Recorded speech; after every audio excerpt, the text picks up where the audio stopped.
Lives of the Most Eminent Painters, Sculptors, and Architects by Giorgio Vasari. Life of Jacopo di Casentino, painter. Now that the fame and the renown of the pictures of Giotto and his disciples had been heard for many years, many, desirous of acquiring fame and riches by means of the art of painting, and animated by zealous aspirations and by the inclination of nature, began to advance towards the improvement of the art, with a firm belief that, exercising themselves therein, they would surpass in excellence both Giotto and Taddeo and the other painters.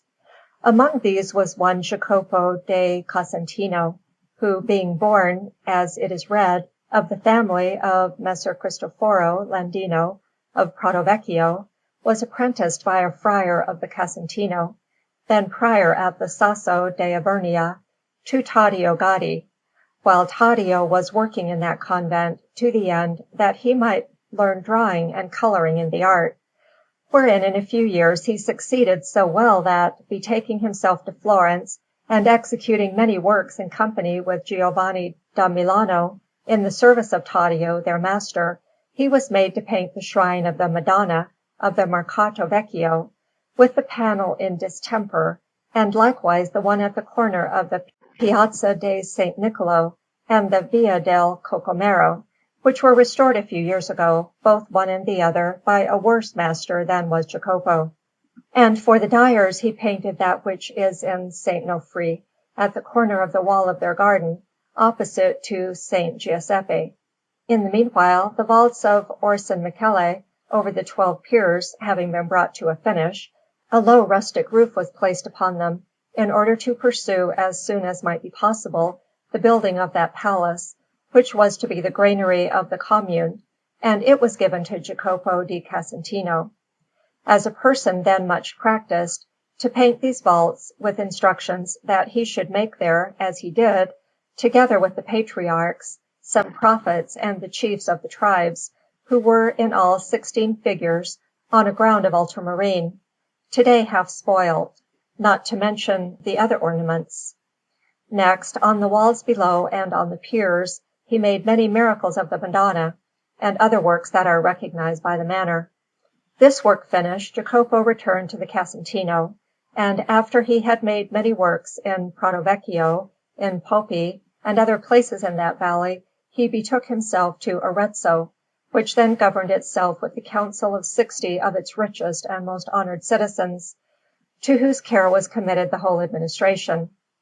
There, in the principal chapel of the Vescovado, he painted a story of St. Martin, and in the Duomo Vecchio, now in ruins, a number of pictures, among which was the portrait of Pope Innocent VI in the principal chapel.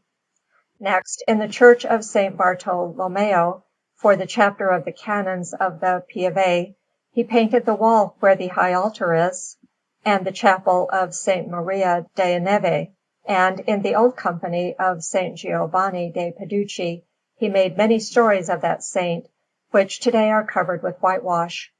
In the church of St. Domenico, likewise, he painted the chapel of St. Cristofano, portraying there from nature the blessed Masuolo, who was liberating from prison a merchant of the Fay family, who caused that chapel to be built, which blessed Masuolo, as prophet, predicted many misadventures to the Aretines in his lifetime.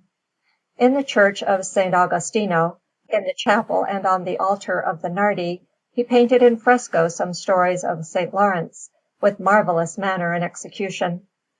And because he exercised himself also in the things of architecture, by order of the 60 aforesaid citizens, he reconducted under the walls of Arezzo the water that comes from the foot of the hill of Pori, 300 braccia distant from the city. This water, in the time of the Romans, had been brought first to the theatre, whereof the remains are still there, and from that theatre, which was on the hill where today there is the fortress, to the amphitheatre of the same city on the plain. But these edifices and conduits were wholly ruined and spoilt by the Goths. Jacopo then, as it has been said, having brought this water below the walls, made the fountain which was then called the Fonte Guizianelli, and which is now named, by the corruption of the word, the Fonte Veneziani.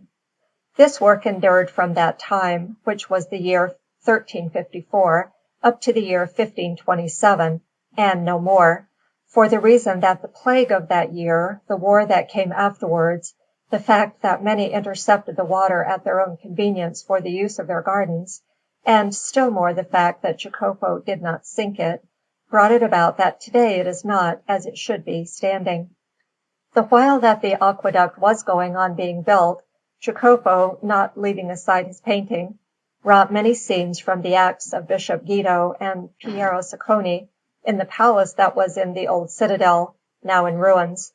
For these men, both in peace and in war, had done great and honorable deeds for that city. In the Pieve, likewise, below the organ, he wrought the story of St. Matthew and many other works. And so, making works with his own hand throughout the whole city, he showed to Spinello Argentino the principles of that art which was taught to him by Agnolo, and which Spinello taught afterwards to Bernardo Dotti, who, working in his own city, honored it with many beautiful works of painting, which, together with his other most noble qualities, brought it about that he was much honored by his fellow citizens, who employed him much in magistracies and in other public affairs. The paintings of Bernardo were many and in much esteem, and above all the chapel of St. Lorenzo and of St. Stefano, belonging to the Pulci and Berardi in St. Croce, and many other paintings of diverse places in the said church. Finally, having made some pictures over the gates of the city of Florence on the inner side, he died, laden with years, and was given honorable burial in St. Felicita in the year 1380. But returning to Jacopo, besides what has been told, in his time, in the year 1350, there was founded the Company and Confraternity of Painters, for the masters who were then living, both those of the old Greek manner and those of the new manner of Cimabue, being a great number, and reflecting that the arts of design had had their new birth in Tuscany, nay, rather in Florence itself, created the said company under the name and protection of St. Luke the Evangelist, both in order to render praise and thanks to God in its oratory, and also to come together sometimes and to give succor in spiritual matters as well as in temporal to any one who on occasion might have need of it, which custom is also in use among many guilds in Florence, but was much more so in ancient times.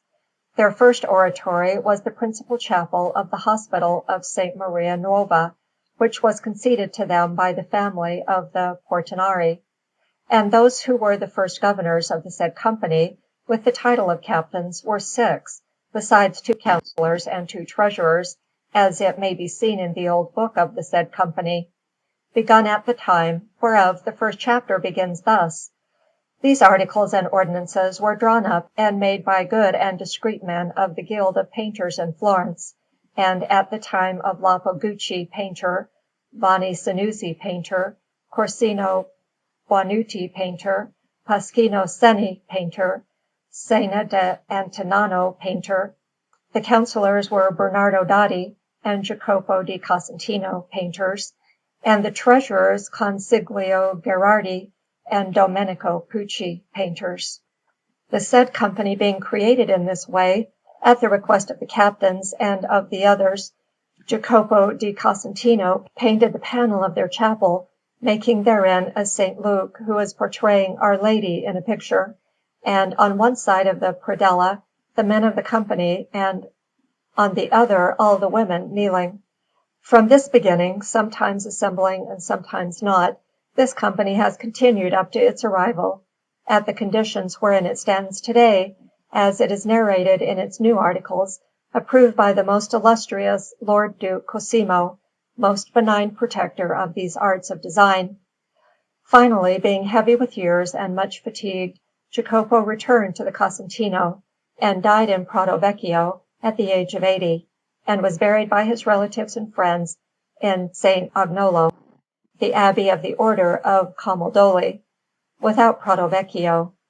His portrait, by the hand of Spinello, was in the Duomo Vecchio, in a story of the Magi, and of the manner of his drawing there is an example in our book.